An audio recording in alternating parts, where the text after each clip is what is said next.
दोस्तों नमस्कार, मेरा नाम है मनीष कुमार सिंह और आप देख रहे हैं 4 PM महाराष्ट्र। आपका बहुत बहुत स्वागत करता हूं।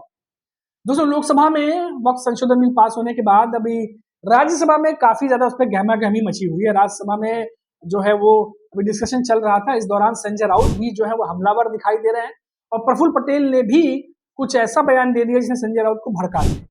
अब संजय राउत भड़कने के बाद क्या कह रहे हैं पहले आपको वो बताता हूँ। संजय राउत ने साफ कहा है कि कुछ लोग जो थे वो दाऊद के साइड जाके बैठ गए थे और तो और देश के गृह मंत्री अमित शाह सबको जानते हुए भी क्लीन चिट दे देते हैं। गनीमत ये रही कि संपत्ति भी बच जाती है। अब ये प्रफुल्ल पटेल के लिए था या क्या था वे संजय राउत बेहतर जानते होंगे, लेकिन ये सब बातें उन्होंने कह दी हैं। अब दोस्तों यहाँ पर हुआ यूं है कि संजय राउत के इन बयानों से सियासी पारा जो है वो चढ़ गया है, क्योंकि एक साथ उन्होंने दो निशाने लगा दिए। एक तो प्रफुल्ल पटेल पे भी निशाना साधा है और साथ ही साथ उन्होंने बीजेपी को भी कटघरे में खड़ा कर दिया। पिछले काफी समय से ये देखा जा रहा है कि संजय राउत और उद्धव ठाकरे दोनों बीजेपी पे हमलावर हैं। वहीं बीजेपी भी वक्त संशोधन बिल को लेकर के उद्धव ठाकरे और यूबीटी पक्ष दोनों को जो है वो बार बार ये दिखा रही है कि बाला साहब ठाकरे अगर होते तो सिचुएशन क्या होती, वो क्या कहते, और यही बातों को लेकर के वो बार बार पलटवार करने की कोशिश कर रहे हैं। लेकिन इसका जवाब उद्धव ठाकरे और संजय राउत दोनों ने मिलकर जो है वो दिया हुआ है। अब देखिए खबर ये भी आई कि संजय राउत से कहा गया कि पाकिस्तान को भी हिंदू राष्ट्र बनाने की बात चल रही है। अब इस पर जाहिर तौर पर तंज ही होगा, ये तंज कसा गया है। लेकिन इस पर अब नीतीश राणे जो है उन्होंने कहा कि हद में रहना चाहिए ऐसे बयान देने वालों को। तो महाराष्ट्र में इन दिनों खास तौर पर अगर आप देखिए तो महाराष्ट्र में शिवसेना बनाम शिवसेना चुनाव में देखने को मिला था, लेकिन इन दिनों बीजेपी और उद्धव ठाकरे की शिवसेना ज्यादा एक दूसरे पर हमलावर है और आमने सामने की जुबानी जंग छिड़ी हुई है।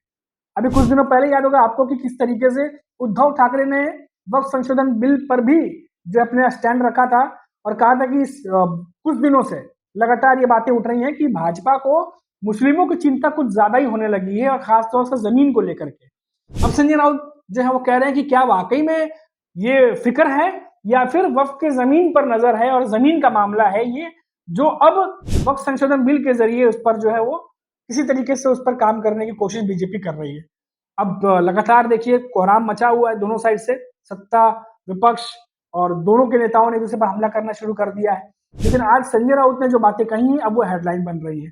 प्रफुल्ल पटेल को भी निशाने पर लिया है, बीजेपी को भी निशाने पर लिया है और गृह मंत्री अमित शाह को भी निशाने पर लिया है। अच्छा, प्रफुल्ल पटेल ने क्या कहा था जिसकी वजह से संजय राउत भड़क गए? प्रफुल्ल पटेल ने संजय भैया आ गए, संजय भैया आ गए, इस तरीके से करके उन्होंने कुछ तंज कसा। आ गए हमारे दोस्त आ गए, अरे बाला साहेब अपन नमन करतो। प्रफुल्ल पटेल को बाला साहब ठाकरे की याद आने की जरूरत नहीं। बाला साहब ठाकरे की अगर याद किसी को आती है तो अपने विचारों से निष्ठावान होना चाहिए। अपने बाप के पीठ में खंजर कुपस करे आदमी भाग गए। शरद पवार उनका बाप था। आदरणीय शरद पवार साहब उनके पिता समान थे। उनके पीठ में खंजर खूब करे लोग और हमको निष्ठा के पाठकल पढ़ा रहे थे। भाई मेरे को तो बीजेपी वाले पर तरस आ रहा है। बड़ी बड़ी राष्ट्रभक्ति की बातें करते हैं, पाकिस्तान के साथ लड़ने की बातें करते हैं। जो दाऊद इब्राहिम पाकिस्तान में बैठा है उनके साथ रिश्ते किसके हैं? ऑन रिकॉर्ड इकबाल मिर्ची, ये प्रफुल्ल पटेल जी। बड़ा आरोप कर रहे हैं, वो तो सांसद है। मैं क्यों बड़ा आरोप कर रहा हूं? प्रधानमंत्री मोदी ने किया है।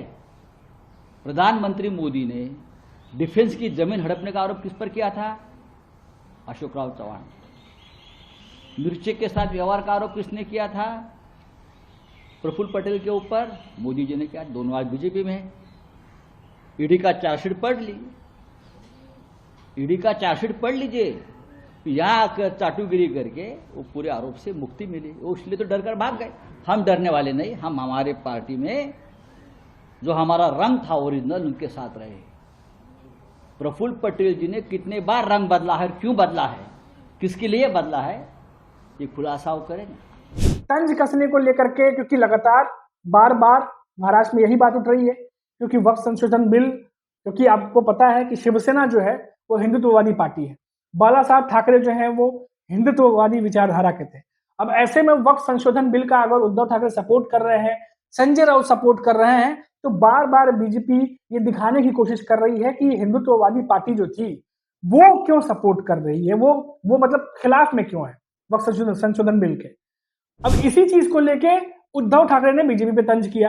उन्होंने कहा कि जब आप सौगातें मोदी लाते हैं ईद में, तो क्या बीजेपी अपनी हिंदुत्ववादी आइडियोलॉजी छोड़ देती है? क्या सौगातें मोदी जब चलाते हैं, सौगातें मोदी कैंपेन चलाते हैं, तो क्या ये चुनाव को देखते हुए जो है वो चुनाव जिहाद नहीं है? क्योंकि उन्होंने इस शब्द का इस्तेमाल किया था कि ये सत्ता जिहाद नहीं है। सत्ता पाने के लिए आप सौगातें मोदी चलाते हैं।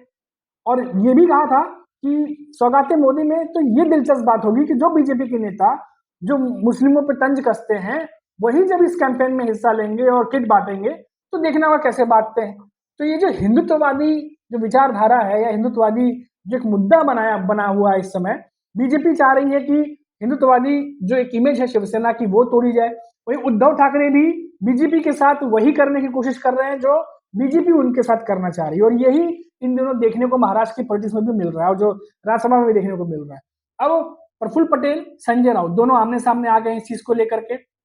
वहीं अगर बात करें तो संजय राउत और नीतीश राणा के बीच में भी अब बयानबाजी तेज हो गई है। तो अब ये देखने वाली बात होगी कि पास तो हो जाएगा, पास हो भी गया, डिबेट भी चल रहा है, लेकिन अब कैसे आगे चल करके तमाम चीजें जो है वो मुड़ेंगी, जब महाराष्ट्र के क्षेत्र में कोई नया मोड़ आएगा, वो भी देखने वाली बात होगी। क्योंकि देखिए कुछ दिनों से लगातार विधानसभा चुनाव के बाद से सुगबुगाहट चल रही थी कि कैसे महाराष्ट्र में जो चुनाव है, बीएमसी चुनाव है, निकाय चुनाव है, उन पर अभी इस समय चुप्पी साधे हुए हैं, शांति फैली हुई है। लेकिन आने वाले टाइम में जब इसका समय नजदीक आएगा तो ये मुद्दे फिर से निकलेंगे, क्योंकि लोकसभा चुनाव में भी यही मुद्दे गरमाए थे।